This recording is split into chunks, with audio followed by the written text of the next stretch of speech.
If you are a new people manager, or you moved into a new role in your organization and handling a new team, or you just moved into a new company and inherited a new team, then this video is for you. It's very important to understand the dynamics of the team you are going to work with. And I'm going to borrow heavily from Patrick Lencioni's 5 dysfunctions of a team. Let's jump in. The first one, and in my mind the biggest one, is lack of trust between the team members. How will you know that? You will see that people are being very careful on what they are saying, what they are asking. They generally keep to themselves, and they are wary of sharing their opinions in a team. Okay, they don't trust each other. They don't trust that what they say and do will be misused.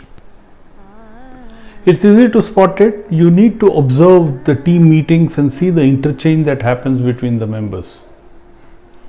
And also look at the kind of mails which are written to each other and where you are copied. And you can sense if they trust each other. And actually, if they trust each other, they won't even copy you. The second thing is fear of conflict. You will notice that in the team meetings, if people don't challenge each other within the team meetings, if they are not asking questions of each other, then there is clearly people are playing safe. They are not willing to get into a conflict with each other. But it's a very healthy thing to have, because you will get the best decisions only when you start questioning each other's decision. Otherwise you will actually end up with something which might be very, very wrong. It's very important to keep looking for. Don't look at conflicts on decision making or on a subject or a topic as unhealthy. What's unhealthy is probably if it's personally attacked to each other. When topics get discussed and there is a pushing back, it's healthy. Look for that. If it's absence of that, it's a sign of dysfunction of your team. Accountability. Avoidance of taking accountability is visible from, are people taking ownership? Are people taking ownership for the actions or the decisions that to be taken and the actions that have to be done? Are they owning that and taking being responsible for that?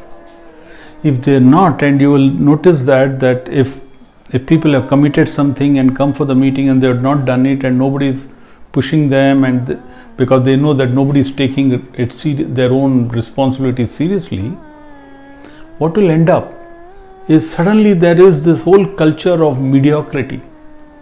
The culture of accepting that you can commit something and not do it, okay, without any genuine reasons. Look for it. This is like a virus. If you spot this in your team, then there is a serious problem. The fourth one is about avoiding making commitments. What does that mean? You see in a meeting, when you suddenly see that people are not participating enough. Okay, so you are discussing some of the key priorities and what decisions we need to take, and the actions we need to take. You are all brainstorming in the group, and suddenly you see there are quite a few members who don't participate, and it becomes difficult to notice when you are on a digital call. Okay, when you're not face to face, you need to pay attention to who all are not speaking in the room. It's a sign that they don't want to commit to anything here.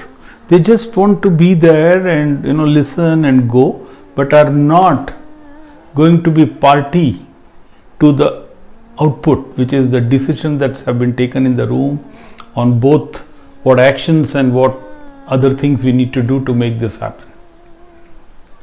It's again a subtle but dangerous sign that there are people who have decided not to put their skin in the game.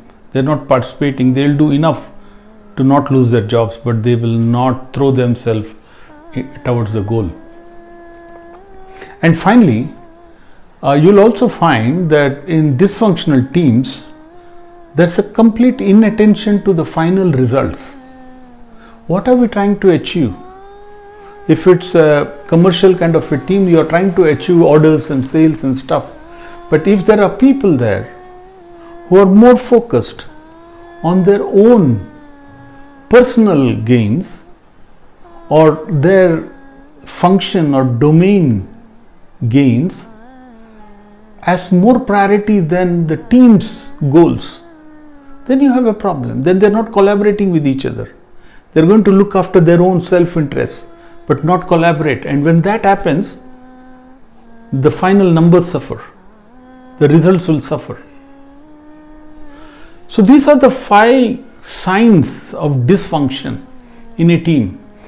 And you need to pay attention to this. You need to look for it. So spend your initial days in the meetings just looking to see signs of this being there or not there. Even if 2 of them are not there, you have a problem. Okay. In some of the future videos, we will start discussing on what we should do when you see dysfunctional teams.